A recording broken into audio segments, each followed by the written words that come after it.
The principle in neuroscience says that nerve cells that fire together wire together. You keep thinking the same way, making the same choices, demonstrating the same habits, creating the same experiences that stamp the same networks of neurons into the same patterns, all for the familiar feeling called you. And you do that for 10 years on end. You're going to begin to hardwire certain patterns in your brain that becomes your identity. And by the time we're 35 years old, it kind of becomes fixed, right? And psychology used to say that you can't change that, but we now know that you can. Henry David Thoreau had probably the greatest definition of success that I have ever heard. He said, if you advance confidently in the direction of your own dreams and endeavor to live the life which you have imagined, you will meet with a success unexpected in common hours. It will chase after you if you can place into your imagination what it is that you would like to attract and begin to feel it. That which you feel yourself to be, you are. And you are given that which you are.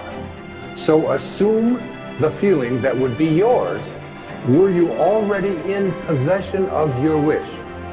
And your wish must be realized. So live in the feeling of being the one you want to be, and that you shall be. Inspire yourself into the right direction. Look, find things to latch onto, hook on to things that inspire you, fill your eyes and your soul with them, and know that this is your power. This is the advantage you have over everyone else. You fill yourself up with things that inspire you and fuel you day after day after day. See, if you're playing it safe, you're not going to win. If you're playing it safe, like that old saying, you were taught when you're a little girl, better to be safe than sorry. Well, that's a bunch of crap. It's not better to be safe than sorry. It's by trying things that you figure out how far you can go. You got to get outside the box. Like it's reported, Edison tried 3,000 ways before he built the incandescent light. He said he didn't fail 3,000 times. He said there was 3,000 different steps to building a light bulb. Well, there's different steps to get to where you're going.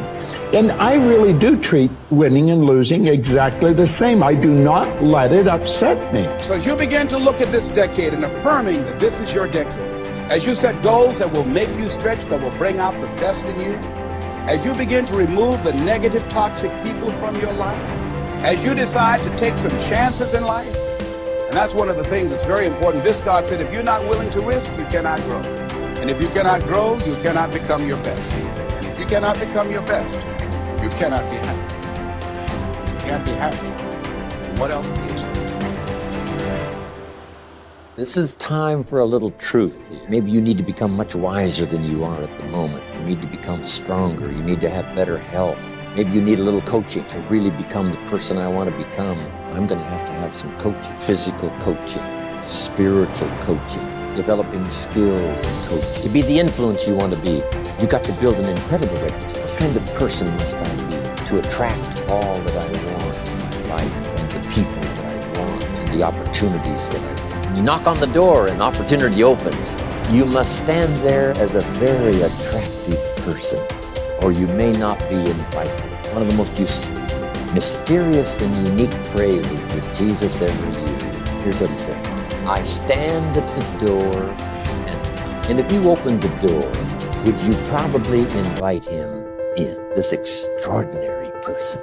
You say, wow, yeah. And he said, if you invite me, I'll come in, sit down, talk things over. For you to be that kind of attractive person, that if you knocked on the door of opportunity and it opened and you stood there, would you be the kind of person that opportunity would say, come right in and sit down and let's talk about the future? What kind of person? One of the major reasons why goal setting doesn't work for some people is that they become bogged down in the how. This is especially true if the goal is a stretch. They want something quite different from their current experiences. However, is that we don't need to worry about the how. We just need to concern ourselves with but if you do get entangled in the detail of how your desires might come about, you immediately close down those millions of channels through which they can reach you. The how is not important. What is important is that you plant the seed of desire.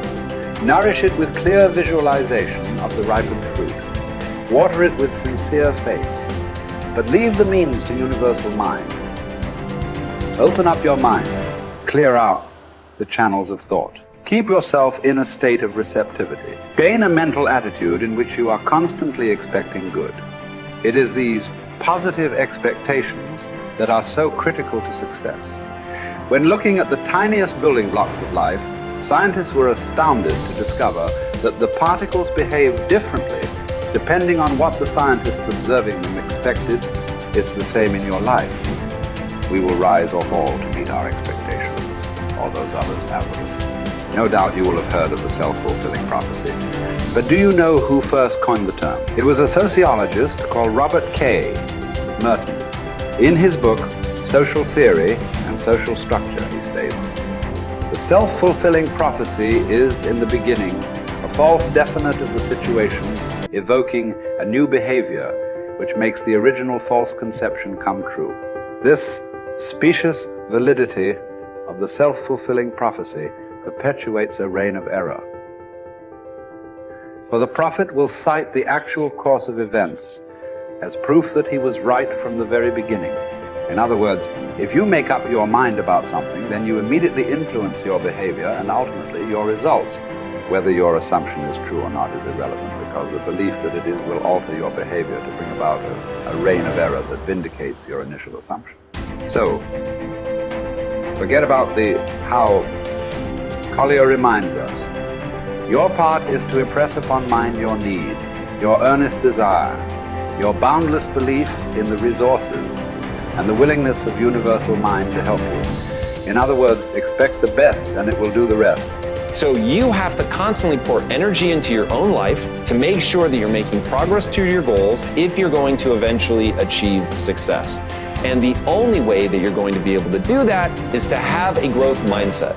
Now, really simply, a growth mindset is that you believe that your talent and intelligence are not fixed traits, that you can get better at something as you put time and energy into getting better at that thing. It's what I call the only belief that matters.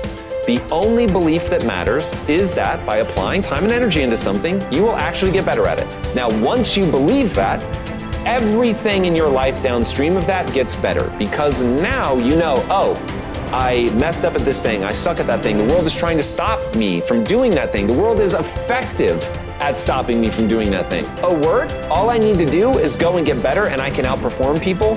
As Kobe Bryant said, and this has become my favorite quote in the world, booze don't block dunks. Now, what did he mean by that? He meant that no matter what, you can get so good that people can't stop you. People were paid millions of dollars to stop Kobe Bryant from scoring points, and yet he scored 81 points in a single game just by getting better than other people.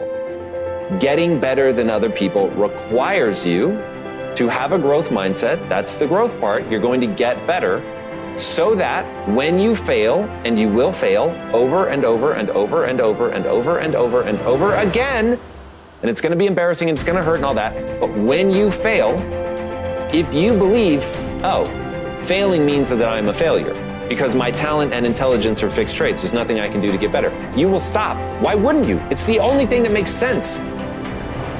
But if, on the other hand, you believe that, oh, I can get better at this. I'm not good enough yet, but I can get good enough by applying time and energy into getting better. So now you'll apply that time and energy because you believe that it will yield the outcome that you want. And that is why it is so critical to get your mind right so that you can run that loop of the physics of progress.